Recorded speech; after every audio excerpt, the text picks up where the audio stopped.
Amanti asid na nang patay. Dinadaol na tibiyag mi. Saan nung iti kinabukasan na natanak ko. It is unjust that we who volunteer to assist these communities are falsely accused, harassed, and endangered. It is unjust that communities who organize and mobilize themselves for self-help are also harassed and endangered.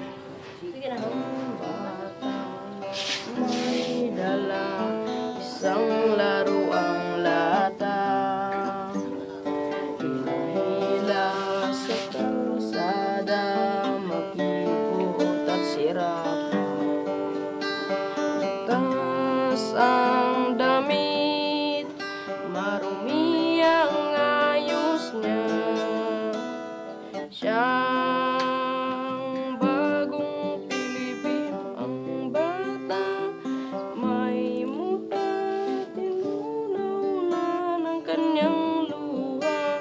Panis na laway, naghihintay sa kapirasong pandesal, ngunit mataas na ang araw sa silangan. Wala pa rin ang bata, kawawang mga bata. I am Johnny Balaw Strugar. James Balaw, my brother, was stolen from us. He never made it home on September 17, 2008. State security forces abducted him and kept him from us since then. He is not the only victim. There are others too who have been abducted or killed. We have suffered like them, in the search for our loved ones, grieved with them over their kin's death. There have been many stolen lives, stolen joys of families, both in the cities and the countryside.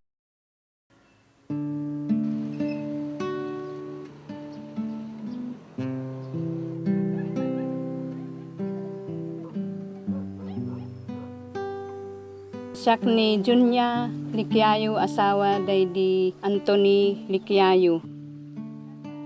Kaday di nga aldaw na panday di talon, day di tagibimi nga ubing. Idyag sublida, isumuti panakapaltugnan, nga uba-uba na ay day ubing. Gapulang siguro day di kinalider na ti kagimungan, kaiso ti amok nga nagurguraan da kanya na. Nakimembro iso na ti kagimungan, gapu kadagiti dimuteng problema, ti panagbiag mi.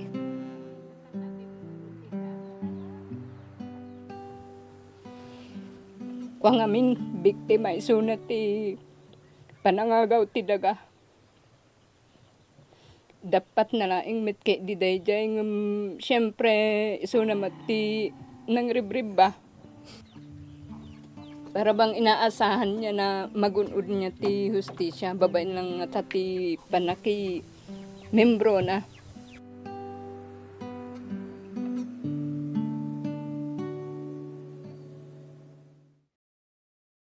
Aman mo tayo mata ni James na nagbayag tayo nga ilablaban.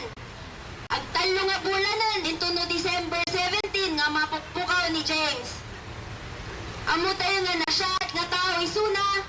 Amo tayo nga nalaing. Amo tayo nga isakit na ti kailyan na. Iso nga lalanda. James is not a terrorist. Why is one already a terrorist when one criticizes the state politics? Shouldn't we be happy he is an organizer of the indigenous peoples in this unorganized country? Where is the democracy in this country?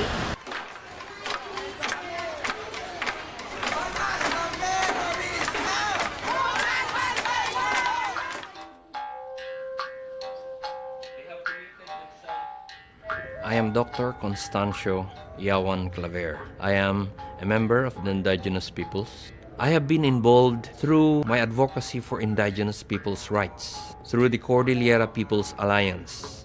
The military operational concepts expressed in their Operation Plans, Bantay Laya, as well as similar programs, lumps up dissenters against government policies as enemies of state and are therefore legitimate targets for elimination. Such concepts has actually resulted in the death of many. When you talk to a military man, our problem we have today is very obvious. We have an insurgency problem cropping up. And this insurgency problem is a faceless enemy. I'll get a battalion and fight the communists. I was given and I fought in RIMBAW. I am here in Northern Luzon doing the same thing.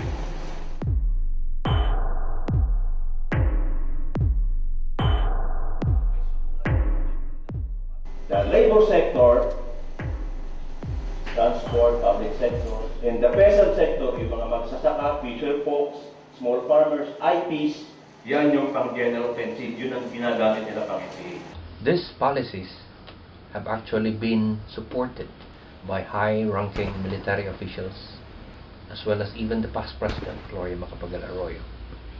The murder of my wife was not an isolated incident. It was just one of 1,000 similar cases happening from year 2001 up to the present. Various investigations, both local and international groups, credible ones at that, including the United Nations, have put the blame squarely on the shoulders of the Philippine state security units, both the police and the Philippine Armed Forces.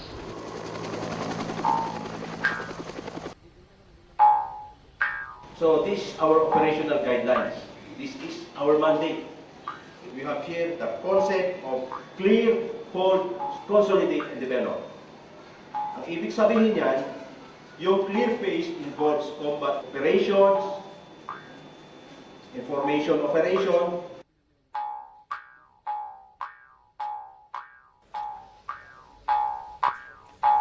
The state that claims to be a model of democracy in Asia could actually easily trample the rights of its citizens.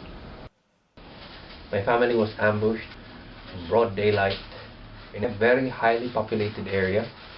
My wife Alice died and I sustained serious injuries together with my daughter Sandra.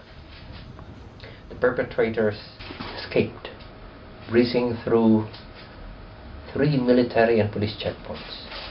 The ease, the ferocity, the audacity of the attack, the location of the attack, the impunity, all led me to believe that there was a collusion between elements of the Philippine National Police as well as that of the military. The attack tore up and devastated my family.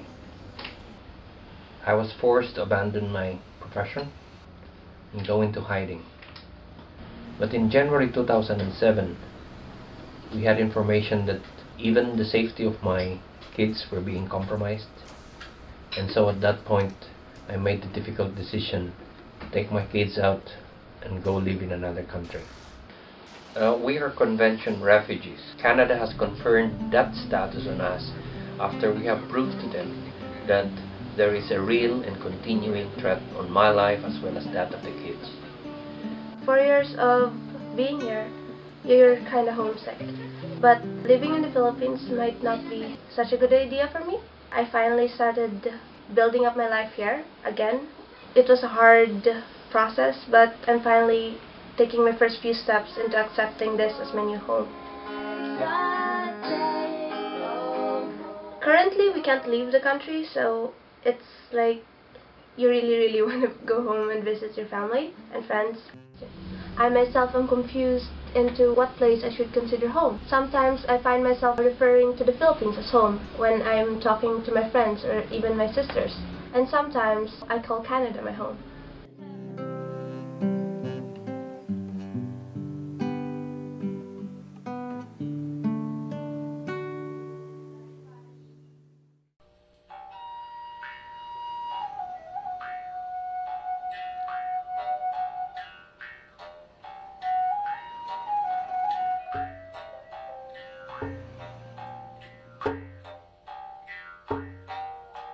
Yes, this is the place where we eat in breakfast and noontime and in supper. All my family, we eat together here. James sometimes is seated there or sometimes here. He was also giving us a warning that I'm in danger because I'm being surveillance. I think because he is being surveillance is one of the founder of the CPA. And the CPA, Cordillera People's Alliance, is being suspected by the military that they are connected with the NPA. This is my family. This is James, that's Johnny Lynn, this is Nonet, and this is Winston. I'm hoping that you can help convince the president to bring up James so that we will have a party with him. And I'm getting old and I want to have my son now. Both our parents died last year without seeing James.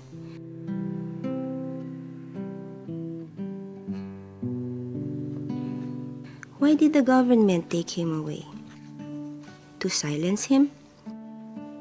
To instill fear among those who were similarly critical against the government? Did they think about the effects on families like us? The uncertainties, the anguish that we had to go through searching for James? How about the other families, those who relied on their loved ones for their needs? Why do we have to be subjected to this?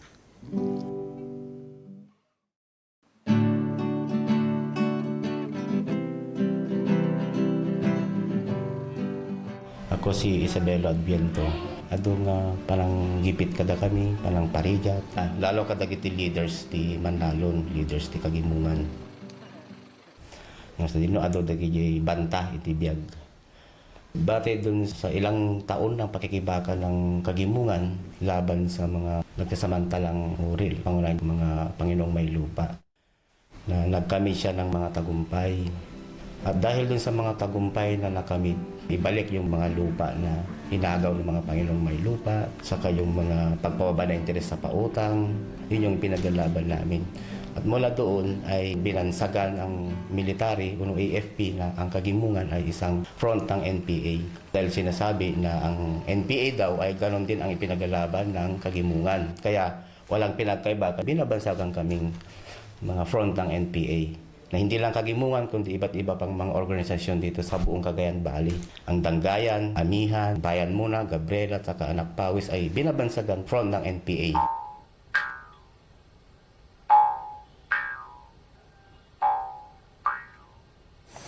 Ito asawa na Dionisio Pata Junior.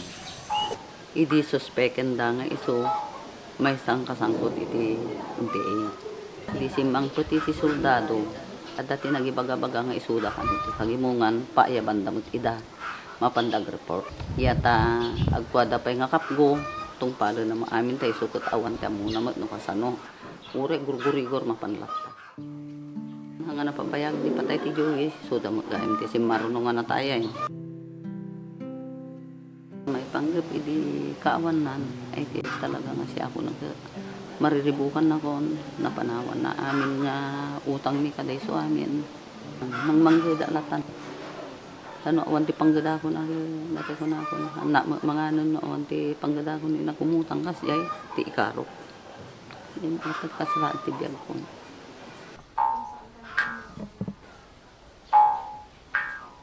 Siyak ni Rosemary Tomas, 18 years old, taga Baggaw.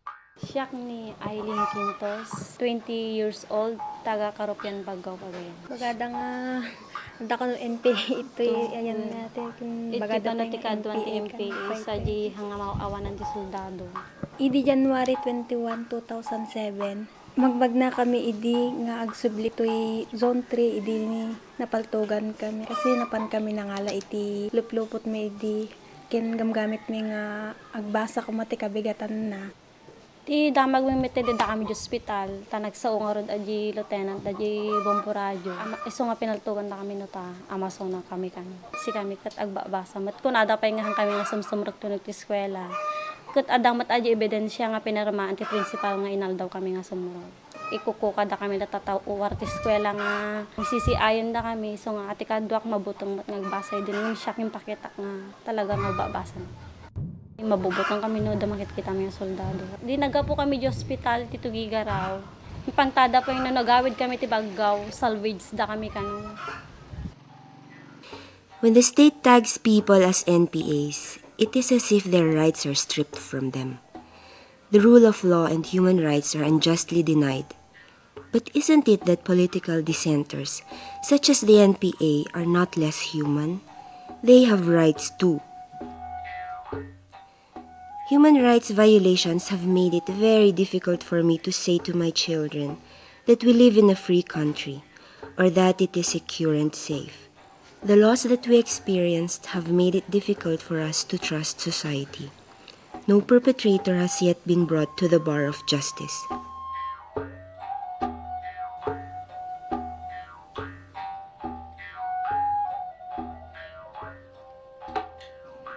Siya ni Agustina nga bangit, asawan ni Marcos bangit. At dati upat nga anak mi, talo nga lalaki kin may isa nga babae. Ni santan tupay nga ubing pa lang, hanamukit ko na apay gaminta pinatay na nila. Di niya ayati basol na. Kinanayo na kasi ti saludsud na. Inam nga mintawan ni Santa, idi natay iso na. 3 days sakbay matay ni Makoy napan ni S2 idjay kaaruba na nga ni Makoy ket nangato tirangko na nga CPP.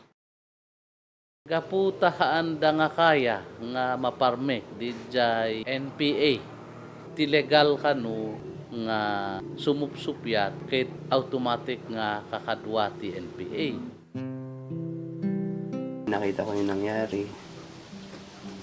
Nasa likod ako nun. Lumayo ako sa kanya, tapos narinig ko na lang yung kutok, tapos nag-aray siya. Dumapa na lang ako. Tapos ayaw ko lang dun, binalikan pa niya para siguraduhin. Tapos yun na, tinakbo na namin sa ospital. Ang masama pa dun, may damay na isa. Ba't ganito lang ba yung buhay? Katunayan, hanggang ngayon may phobia pa ako eh. Pag nakakita ako ng mga di ko kilalang tao tas tingin ng tingin sa akin, parang may gusto siyang gawin sa akin. Ganun yung naiisip ko. Madami na nagbago kasi kung pag ako na yung padre de pamilya, kailangan magsigaw.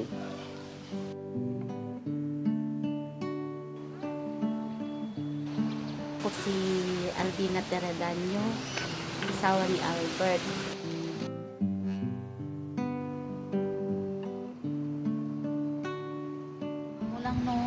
Nailiping na si Albert.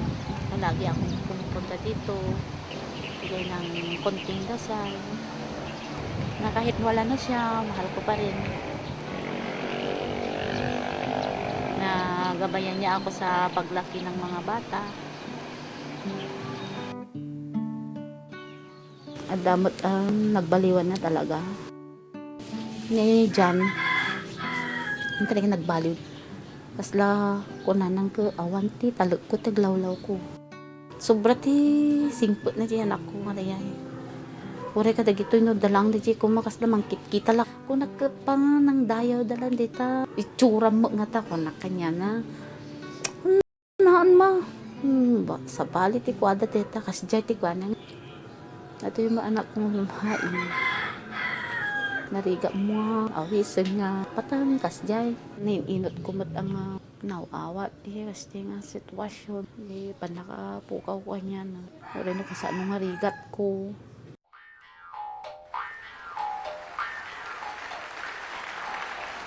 Pananagutin natin ang mga mamamatay tao.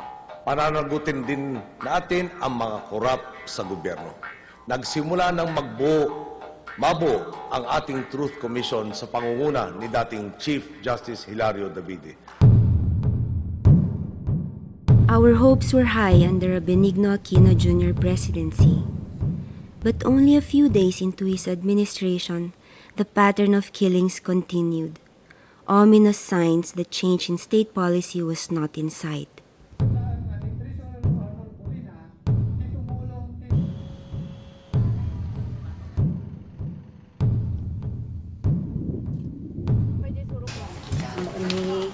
ni Remedios tamang Cora Ramos, asawa ni Nicolas Ramos. May salaysuna nga napanglaw, kakapanglawan. No nga, gubran, hawanan, tipakan na kada kami. Ide-ide nga siyempo, kuhaan na lang patikan makiraap, taya na lang timan nga dato saran may. Hindi ko na di mo maureng simbang puta na di mo gamit pinataydan. Siya nanang ni Kulas, kung sakit mo at nakang ko, pasti ang kasama. DJ kabsat mi nga DJ. May sala nga nano mo. Nga makilaglag para lang tapno da pangbiag na iti pamilya na. Awan ti amumi nga kaso na, awan ti nakaikap-kapungan na nga nyaman nga kaso dito i Salcedo. Awan ti madamag nga dakes nga aramid na di nga kabsat mi.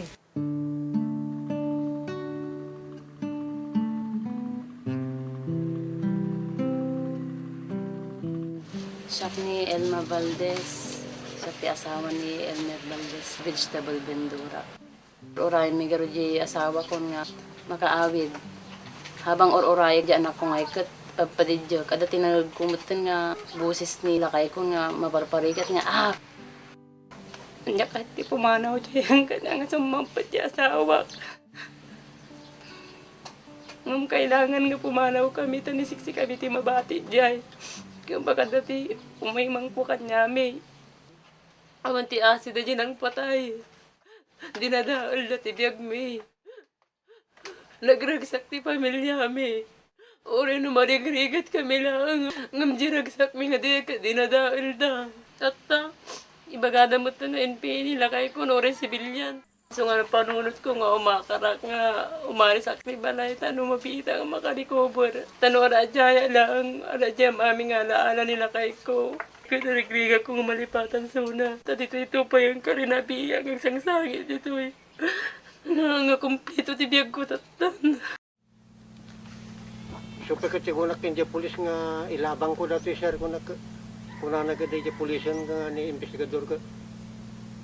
Kani ilabang mo, agdarum ka nga rod. Wala sir kung na kapang tuntunan nga digit nga tatao kung na namanan. Habang di kiti kakastoy nga pasama ka, di da nga asikaswon. At dan tumati pakasama ka na dati nga napasama ka niya ako. Iso nga kailangan nga, tinggan ti presidente ko ma. Dati nga, hinain ti marigrigat. Dati kita aramid habang anyo nga sa asikaswon. Patuloy na ta nga agaramid. Ta ibagada, awang mati hustisya. Ang kami mga maparusahan.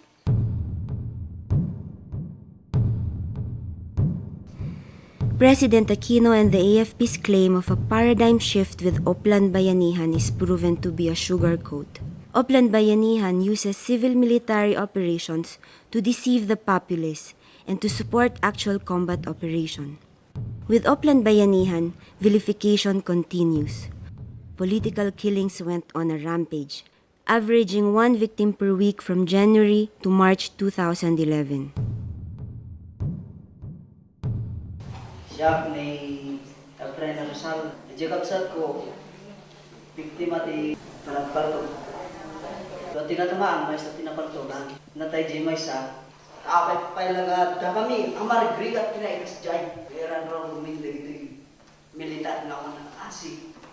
Chess Corps vehemently denounces the escalating harassment of its staff and volunteers in recent months. Last December 2010 and January 2011, our staff, Milagros Awat, received several death threats through her cell phone. It is unjust that we who volunteer to assist these communities are falsely accused, harassed, and endangered.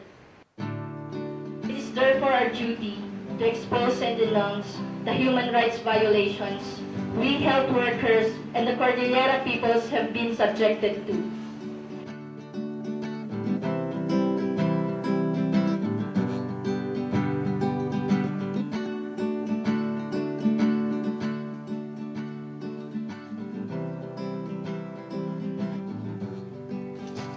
Ang panunod ang ano, ang agbalingin na tipker. Ibaga naman ang lakay ko magpapigsa ka ta para ta anak ta. Amo nga, pag si ata mi wala ginati kaya nilakay ko. Sumatir aramidag ko. Magsapsapo lang ka mabiyag ko ta anak ko. Isakti bang tupadan, naging pang pangarap mi idi. May awang kumot din, panaka pukaw kanya na babaon ti panagtrabaho. Pas may isa nga katekista, masapol mo na tibker ka. Italatan anak ko, ti pangibubusak ti pigsa. So dati ayan ti pigsa ko, kada namnama ko.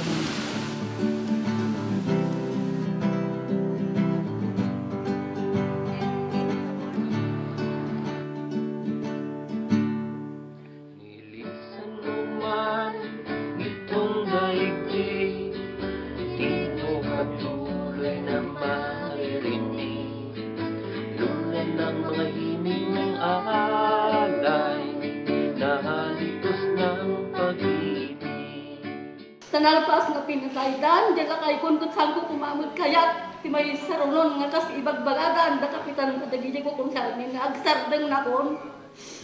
Tanatayan na kon, yung saan may isa nga kaarit, kanyak na ti kas nga napasamak, nga pinapatay din lahang ko kayat ti agsardeng. Aging ganang hang ko magunod, justisya, kung panakadayte, asawa. Tanay ruginan, no iso tinanirugi, kisyak tinabati, dapat lang na siya mangitumpal. Tibok ng puso mo, kami ang magpapatuloy. Marami pang dapat. Ituloy-tuloy ko nga ilaban iti hostisya. Abdo iti kasta, maikan iti hostisya jay kabsat ko anatay. Adda kami nga mga itultuloy, yung mga ilablaban ti hostisya para kani amak. Kun kadagiti dadumapay, ang napapatay. Into ng tibok ng puso mo, kami ang magpapatuloy.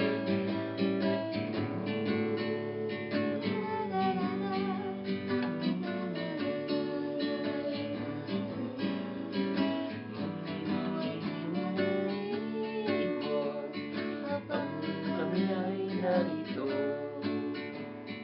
tulad mo ay di malilibot, kapag kami ay narito.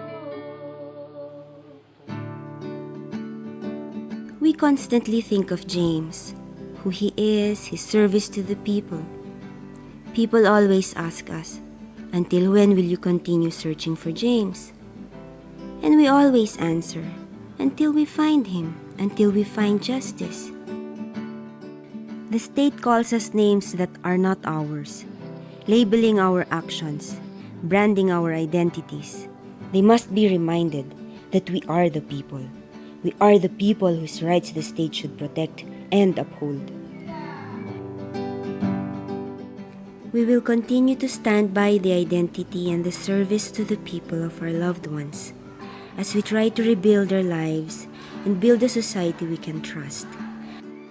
A society that is free, a society where there is justice.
Proseso itong nagpapanday sa kaisipan at paninindigan upang mapagpasyang tanganan ang hamon mula sa pagiging biktima tungo sa pagiging tagapagtanggol ng karapatang pantao.